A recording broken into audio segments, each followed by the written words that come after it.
Qo'y yog'lariga bo'lgan shunaqangi shirali jigarjar ko'p tayyorlaymiz. Bugun sizlar bilan organizmimizdagi immun tizimi va umumiy salomatligimiz uchun juda ham foydali bo'lgan dumba yog'idan yog'larni olib jizza holatiga keltirib olishdan boshlaymiz. Keyin esa yog'imiz ustiga kartoshkalarni solib, yaxshilab singitib qovurib olamiz. Oq yog'ga bo'lgan kartoshkalar shunaqangi mazali, shunaqangi ranglari chiroyli bo'ladi.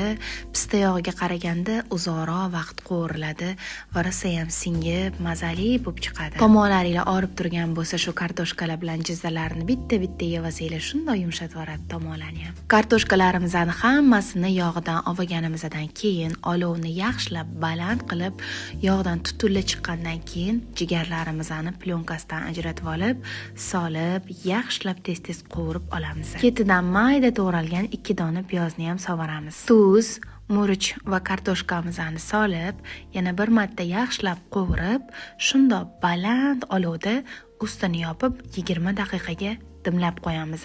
Hech qanaqa suvli solinmaydi, o'zini suvi ajrab chiqib, polностью quriguncha teylari yoqib turadi. Yog'dan ko'tarib olgan jizzalarimni ham sovoldim, yana ham mazali bo'lishi uchun. Kelayotgan sovuq havolada mazza qilib ovqatimizni issiqligida suzib, issiqqina bo'lkan nonlar bilan yog'lariga botirib yeb olamiz.